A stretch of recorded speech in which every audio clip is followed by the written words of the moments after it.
A partir de agora, pela Rádio Brasil Espírita, reflexões sobre o livro Paulo e Estevão. Uma apresentação, César Perry.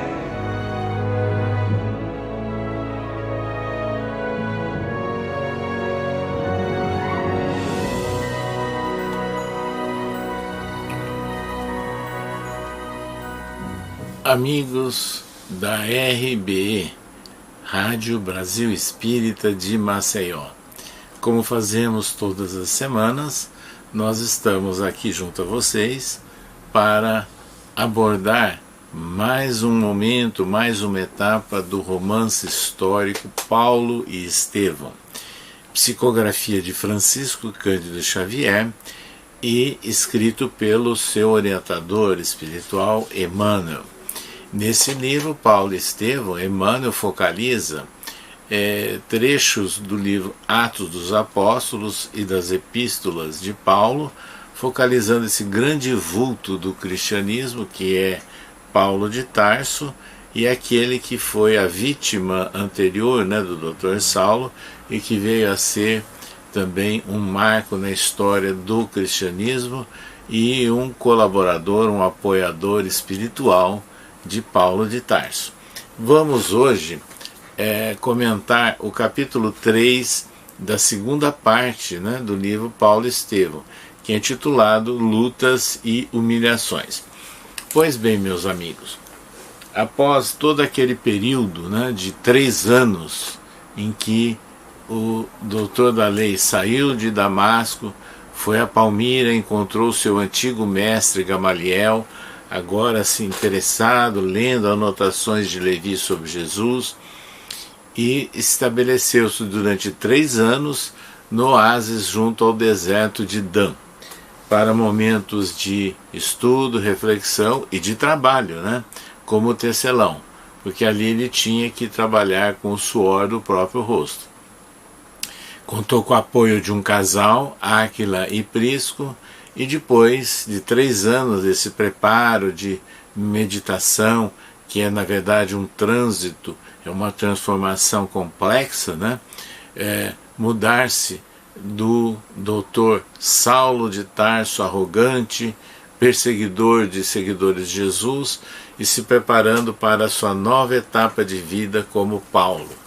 E aí então ele resolve retornar depois de 3 anos para a cidade de Damasco, onde ele foi recolhido numa estalagem momentos após ele ter visto Jesus às portas de Damasco. Então ele chega naquela cidade e ele não podia, segundo Emmanuel registra, não podia definir o estado espiritual que ele se encontrava nesse retorno a Damasco, estado espiritual de enlevo, porque ele já sentia uma proteção, é o que Emmanuel dizia, a direção de Jesus, e que Estevão conservava-se ao seu lado como um companheiro fiel. Então a antiga vítima, agora em espírito, era o companheiro fiel e um orientador do ex-doutor Saulo de Tarso.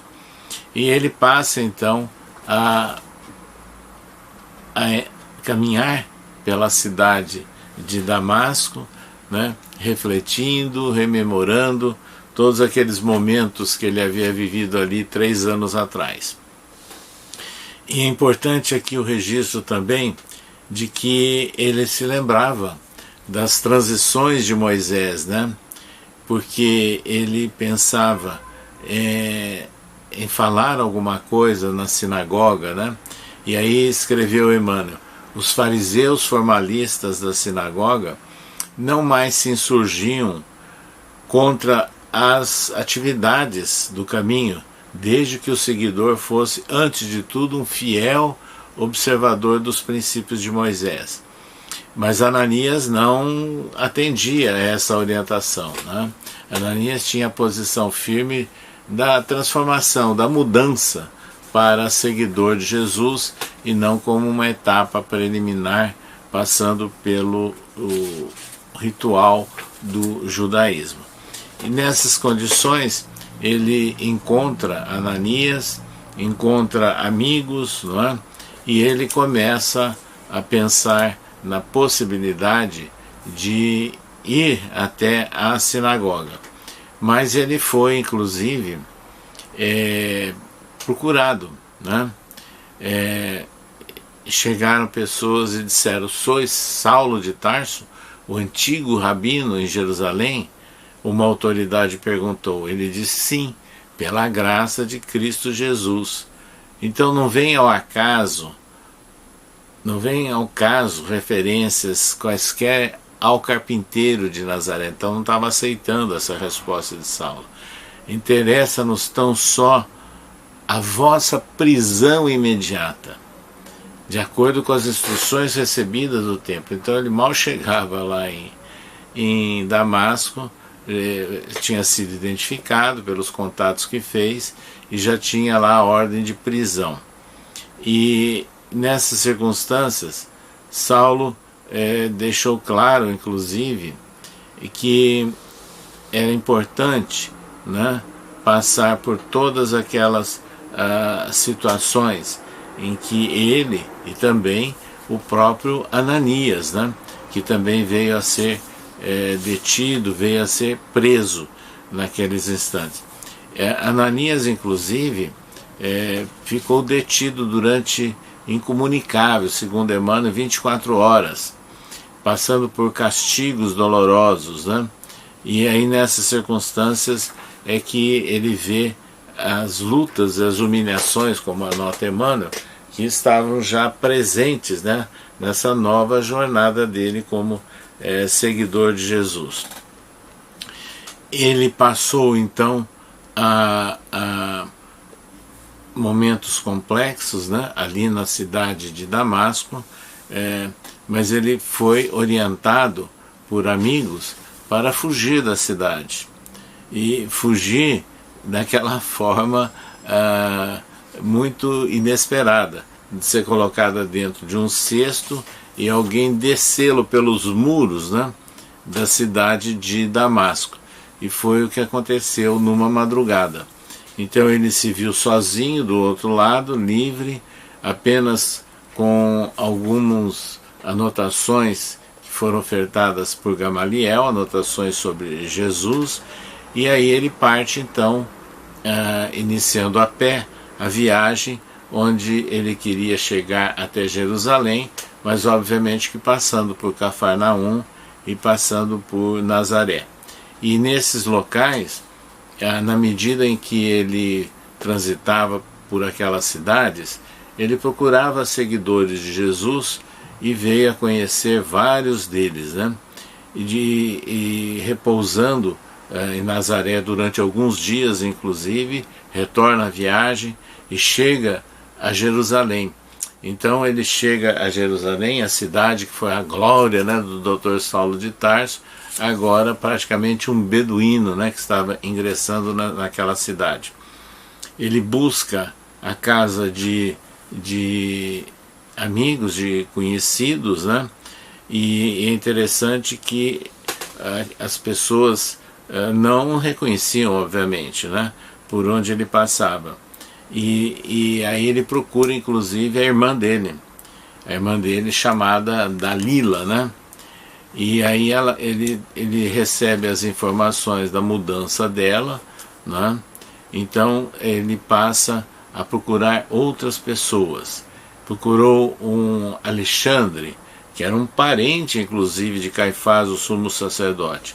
Esse o recebeu, mas notou, né, as mudanças fisionômicas, a expressão, né, do antigo doutor Saulo, mas o recebeu, mas ele queria saber o que estava efetivamente acontecendo, né, com o doutor Saulo. E até relatou que, após aquele episódio lá de Damasco, e que ele procurou Sadoc e não foi recebido, um tempo depois Sadoc foi a Jerusalém e quis tomar providências. Afinal de contas, ele queria esclarecimento, que situação era essa, tantos rumores, né, sobre o seu antigo amigo Dr. Saulo de Tarso. E é nesse contexto aí de surpresas, né, e alguns de indiferença, outros de recebendo, mas com algumas ressalvas, com algumas dúvidas, né? E é nessas condições que ele passa então a perceber que havia também muita ironia, né? Por onde ele passava, por onde ele andava agora em Jerusalém. E foi nessa etapa, nesses momentos, em que ele passa então a pensar em atender mais um desejo dele, que era de retornar à casa do caminho, ali nos arredores de Jerusalém. E para lá ele se dirigiu depois de uns dias que ele estava em Jerusalém. Ele parou em frente daquela habitação simples, humilde, né? Lembrava de Estevão, pensava de Estevão, mergulhou assim de uma forma opressa, né? Triste, tudo aquilo que havia acontecido ali alguns anos atrás, mas ele começou a perceber a movimentação que tinha naquele local. Ele bateu a porta e uma pessoa atendeu e ele perguntou: Pedro se encontra aí? E a pessoa levou assim um susto, não o reconheceu, mas disse que verificaria.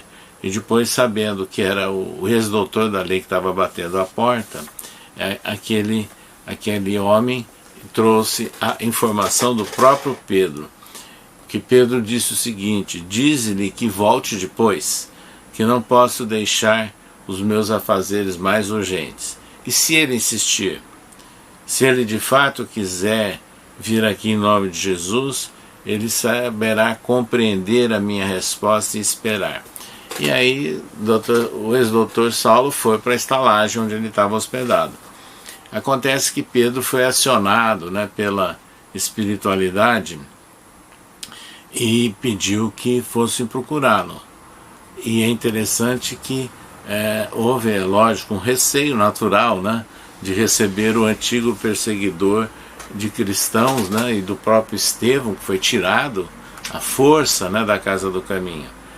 E aí Paulo, quando ele retorna, ele começa a dialogar com um daqueles representantes da casa do caminho, um dos diáconos, né, e mostrando as mudanças, né, que ele estava passando.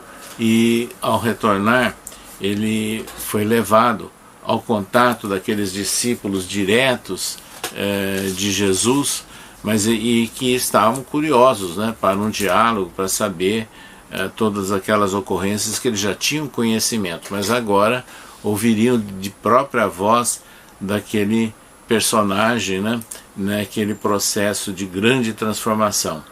E aí é interessante nós situarmos de que ele passa a escutar as pregações, as falas, né, as palestras que aconteciam na casa do caminho. E aí ele vê que Paulo, Saulo ainda, né, sempre expressando a ideia de perdão, de misericórdia, né, para com todos aqueles antigos colaboradores. E Simão Pedro mostrou inclusive textos, né, cópias de pequenas anotações iniciais de Levi sobre o Evangelho, e aí eles começaram a trocar ideias, né, sobre Jesus e seus ensinos. E acontece que naquelas alocuções que Saulo escutava, ele ficou assim muito preocupado e sensibilizado quando ele escutou falas, por exemplo, de Tiago, né? Tiago, ele dava a impressão de que estava retornando, né? Retrocedendo algumas questões do farisaísmo, do judaísmo dominante. E Pedro, de certa forma, concordando. E Saulo ainda não aceitou. Ele, que era o ferrenho defensor da Torá, o doutor da lei, não aceitava isso. Ele achava que tinha que haver uma modificação. E houve aí algumas trocas de palavras enérgicas, sérias, né? E Saulo deixando claro que ele deveria trabalhar pela obra do Cristo, né? e não retornar mais àquelas normas ou propostas vinculadas ao judaísmo. E aí ele resolve, né, prosseguir no seu roteiro, na sua viagem, firmando o seu desejo de retornar à terra natal dele, a cidade de Tarso, né? E aí é interessante que lá em Tarso, depois de uma viagem aí difícil, né, em que ele foi inclusive estimulado pela espiritualidade, porque ele não se sentiu bem frente àquelas propostas, principalmente de Tiago, mas com apoio de Pedro, que seria uma certa judaização, né, dos ensinos de Jesus. E aí, numa daquelas percepções que ele teve, era um espírito que falava, um orientador: retira-te de Jerusalém, porque os antigos companheiros não aceitarão por enquanto o seu testemunho. Inclusive, a presença dele ali em Jerusalém e arredores, ele era considerado um traidor, né? Ele poderia ser perseguido e preso, né? Os seus antigos companheiros. E nessas circunstâncias, então, ele empreende a viagem até a cidade de Tarso, que era a sua terra natal. E lá em Tarso, ele procura o lar paterno, vem saber que a sua mãe havia já partido para a espiritualidade, mas foi recebido pelo pai, que ao vê-lo nem acreditava, né? Foi um susto, né? Será possível que os meus olhos estão enganados, né? O velhinho surpreso com a visão ali do filho. E aí ele passa a saber, a querer informações, né, de tudo aquilo que ele ouvia dizer de Saulo, mas que seria uma derrota, né, para a família, para o pai, extremamente desiludidos. E ele implorava: meu pai, por piedade, acolhei-me, né? E nessas condições estabeleceu-se lá uma situação difícil. Saulo era tratado como se fosse um doente, não é? E que não poderia inspirar nenhuma segurança por parte do pai e familiares, e aí que ele vem a ser, mesmo chorando, né, implorando misericórdia, o pai não o aceita e praticamente o deixa de lado, né, não aceitando a transformação que ele estava passando. Então essa ida dele a Tarso foi realmente bastante complexa, né? Esse retorno, que mesmo a insistência dele dizendo: meu pai, ambos precisamos de Jesus, mas aí o pai foi inflexível: mas a tua escolha está feita, nada tens a fazer nesta casa. Então aí nessas condições Saulo realmente se retira do lar paterno, entendendo que ele estava sendo expulso, né, daquele local. E é importante aí que ele passa a um novo roteiro, uma nova viagem aí inicial, que ele passa sem saber muito bem para onde ir. Mas o pai mandou entregar inclusive um dinheiro, né, uma ajudazinha ao filho, né, e através de um intermediário. E Saulo recebe isso com muito susto, né, mas mantendo aí um momento de muita tristeza perante tudo aquilo que ele havia passado no lar paterno. E ele passa então por momentos, né, difíceis, e aí é fácil da gente entender, né, o homem jovem, segundo Emmanuel, garboso, interessado em esportes, culto, com grande preparo intelectual, com uma convicção clara de atuação moral, e de repente tudo isso é deixado de lado. Ele passa a ser um homem sozinho, desprezado, não reconhecido por amigos e familiares, e sempre com a ideia pecha de traidor, né, por parte dos antigos companheiros, e com o risco de ser perseguido e preso. E foi numa dessas noites, né, que ele estava assim em intensas preocupações, ansiedade, meditações, que ele adormeceu. E aí está registrado lá em Atos dos Apóstolos, né? Conheci certo homem, né, que subiu ao terceiro céu, viu coisas inefáveis, as quais eu não posso nem relatar. Emmanuel detalha isso aqui no romance Paulo e Estevão, porque vários historiadores clássicos, né, do mundo acadêmico já tinham identificado que aquele homem era o próprio Saulo, era um testemunho dele.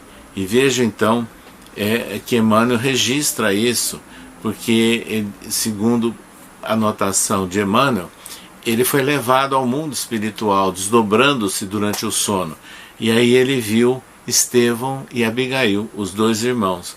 Então aquele que tinha sido a sua vítima e a irmã Abigail, que tinha sido a noiva dele.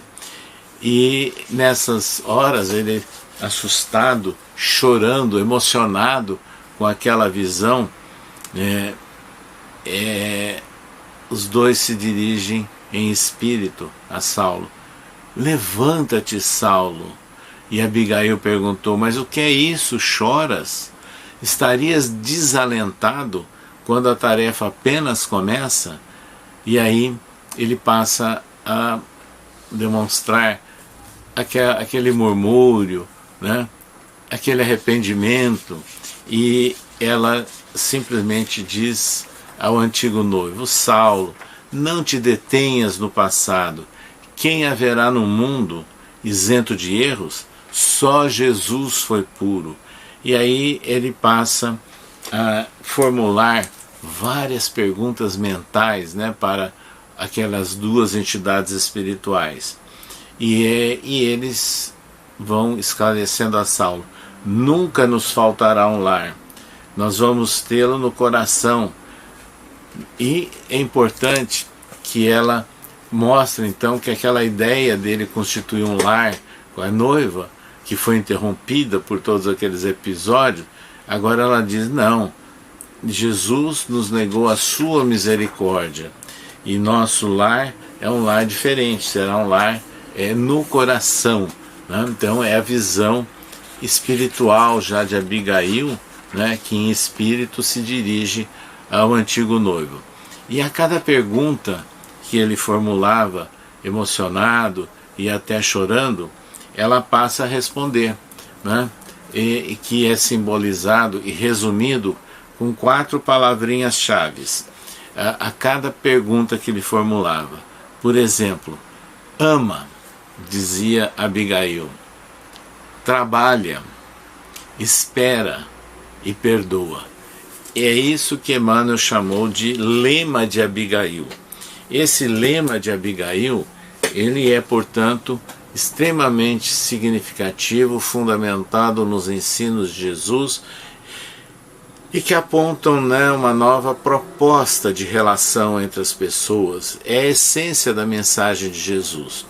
E o interessante que a gente tem que destacar aqui é que esse momento, né, de enlevo espiritual e do encontro em sono, durante o sono, de Saulo com os dois espíritos, Gesiel, que é Estevão, e Abigail, mostra o seguinte: aquilo que nós espíritas chamamos de desdobramento espiritual. E muitas vezes durante o sono nós penetramos nesses contatos espirituais e que se registram na forma de sonho, algumas vezes, não sempre. Então foi exatamente isso. Então o que nós queríamos agora destacar é que nesse momento complexo, difícil, que vivia Saulo, nessa transição, né, do ex-doutor da lei, sofrendo já humilhações, tendo que iniciar muitas lutas, ele recebe esse influxo espiritual tão forte, tão claro, por parte dos irmãos, e com aquela recomendação de Abigail, que vem a ser chamado do lema de Abigail. A partir daí, ele começa o novo roteiro. Agora vejam o que é interessante aqui. Escreve Lucas, né, em Atos dos Apóstolos, sobre Paulo. Conheci certo homem que há 14 anos atrás foi levado ao terceiro céu. Vamos fazer a conta? As primeiras anotações e registros, e de Paulo, inclusive, nessa epístola, porque em Atos dos Apóstolos, Lucas registra isso de uma forma resumida, mas nas epístolas, Paulo registra isso em detalhes. 14 anos atrás, a primeira epístola foi no ano 51. Tira 14 anos, 37 da nossa era. Tira 3 anos do deserto de Dan, 34. Quer dizer, menos um ano é a crucificação de Jesus. Então realmente coincide, né, cronologicamente com todas essas informações. Então, meus amigos, nós paramos por hoje nesse capítulo tão significativo e vamos na próxima semana comentarmos mais outros aspectos do romance Paulo e Estevão. Até lá, contamos com vocês. Você acabou de escutar reflexões sobre o livro Paulo e Estevão.